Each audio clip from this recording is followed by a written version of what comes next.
So in today's Vancouver Canucks video, we're going to go over 2 articles, but before we dive into that, I wanted to show this off because this showed up on my Instagram feed about an hour ago, and I found it very, very interesting. So Elias Pettersson had himself a sponsored Instagram post earlier today posting about Vitamin Well. I'm going to be honest, I don't really know what it is, but Elias Pettersson is endorsing it, he's posting about it, and he says in the caption, "Hey, choose well, Vitamin Well." The reason I'm showing this off is because Vancouver Canucks fans, some of us are unhinged. My gosh, Elias Pettersson makes a post on Instagram and all the comments, I'm not going to show them just because I don't want to dox people who are posting on Instagram, but some of these comments, "Please play better. It's not Pettersson's fault he plays with third liners like Suter and Mikheyev. PD, I need you to hit 106 points this year or else I'm going to lose a bet. Turn your comments off, Pettersson. That vitamin better help you score goals, bud." And so a lot of people are going out there in the replies to this Pettersson-sponsored post and using it as a means to criticize his game and straight up, lay us the smack down on Pettersson social media-wise. So, hey, I'm not going to say that's appropriate or not appropriate, but I did find it interesting that Elias Pettersson can do a brand deal endorsement today, and he's met not with anybody supporting the brand, but with saying, "Hey, play better, bro." But either way, with that in mind, I wanted to go over to 2 different articles published today, actually, regarding the Vancouver Canucks and regarding the team.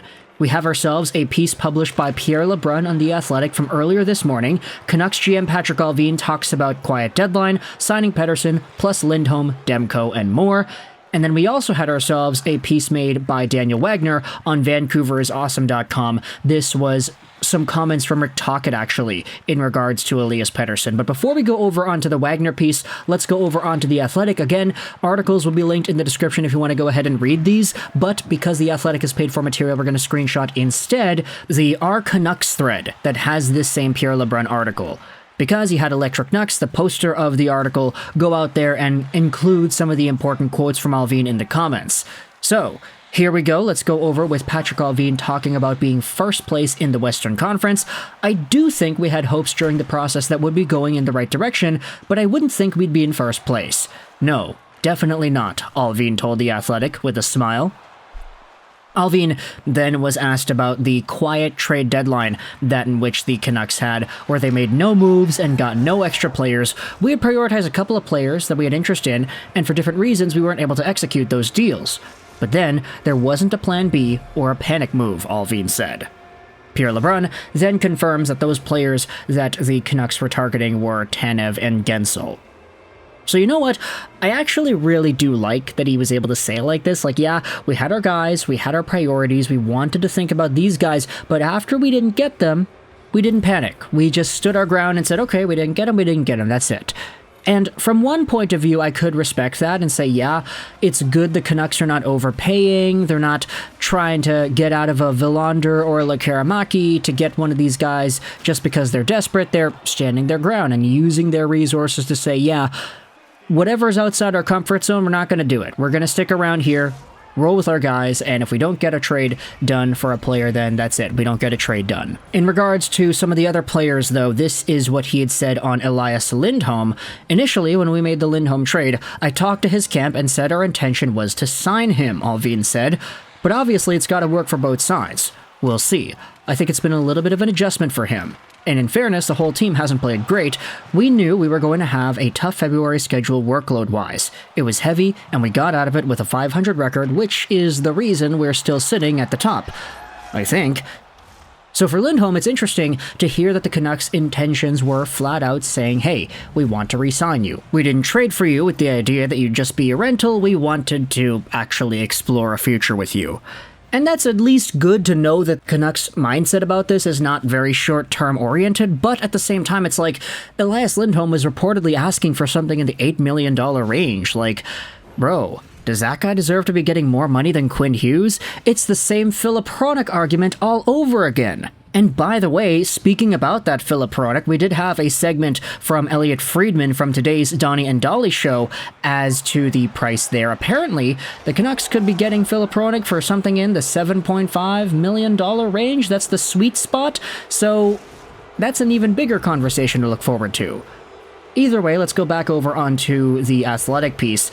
There is a conversation about expiring UFAs, and Allvin says this: based on the conversations that I've had with the players' agents and the players, it's an environment that the players do like, so we'll have to figure it out if it works for both sides. At this point, we probably wait until after the season, unless they come in and they're begging to sign a really team-friendly deal. He also talks about the process and the importance of Elias Pettersson re-signing, the playoff inexperience for some of the guys, believing in DeSmith while Demko is out, and how Jonathan Lekkerimaki is getting interest from the World Championship team. And that's a pretty good thing to hear about as well, is that Lekkerimaki could be suiting up alongside of different NHL players to play for Team Sweden. Now, the last time we had seen a prospect in the Canucks system actually do that, play in the World Championships before playing in the NHL, it happened to have been Elias Pettersson himself. Remember when Pettersson had that crazy good 2017-18 year? He was the best player in the Swedish Hockey League. He made Team Sweden at the World Championships, had 3 points in 5 games played, and I'm pretty sure he was playing with Elias Lindholm and William Nylander, something like that. I'm not too reminiscent of the 2018 World Championships, but that was a conversation that I'm pretty sure that we had. So heading into this year's tournament, hey, it's going to be great to see if Lekkerimaki can go out there and form some chemistry with some already established NHL players. I do kind of worry, though, what the team is going to look like, because if you go over to that 2017-18 team, pretty much everybody was an NHLer, except for Elias Pettersson at the time, and I guess Magnus Pajärvi. But if you go over to Team Sweden from last year, you'll see that the number of NHLers is a lot fewer than what we had seen in 2018. Last year, there was only Raymond Berggren, Leo Carlsson, Timothy Liljegren, Fabian Zetterlund, and Carl Grundstrom pretty much doing their thing, and then I guess Alexander Nylander was there too. This team hasn't really been the best when it comes to having NHL representation the past few years. I guess maybe the pandemic has something to do with that. Maybe there's just dwindling interest from NHL players who want to rest up in the offseason. Who really knows? But for Lekkerimaki, this is going to be pretty good to see. So I'm super excited at seeing what he's going to be able to do. Now, to end off this video, let's switch back over to Elias Pettersson, because there was this article published by Daniel Wagner from VancouverisAwesome.com. Canucks Elias Pettersson needs no reminders to move his feet, and included in this article by Daniel Wagner, there are some comments made by Rick Tocchet. The article does go out there at the beginning and says that Elias Pettersson has not been his usual dynamic self. At his best, he keeps his feet moving, attacking the opposing blue line with pace, cutting through the middle of the ice to create scoring chances and draw penalties. At his worst, Pettersson's feet come to a coast, making it too easy for opposing teams to take away his passing and shooting lanes and knock him off the puck. Canucks coach Rick Tocchet has frequently talked about the whole team's need to move their feet, which seems like such a basic element from an outside perspective. Do elite hockey players still need to be reminded to keep their feet moving? And then the funny part is, Daniel Wagner writes, when I asked a little too bluntly to Pettersson if he needed such a reminder, Pettersson coolly replied, "I think I just got one."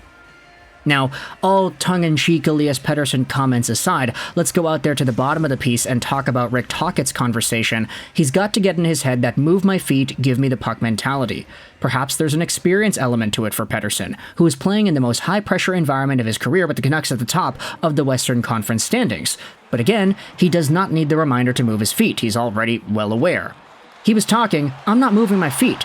He'll tell me, "Listen, I've got to get my game going." It's not like he doesn't know, said Tocchet. His practice was really good today. I saw he was moving his feet, scored a couple goals and 2-on-1s. That's the sort of stuff that he's got to get in his head. That move my feet, give me the puck mentality. The article then says that Pettersson had new line mates in today's practice in Garland and Hoglander. Tocchet suggested that those two players could help Pettersson loosen up a little bit and stop overthinking. Go into Buffalo, go have some fun, you've got a couple of fun line mates, just go do your thing. I think that's when he's at his best and when he has his mind clear.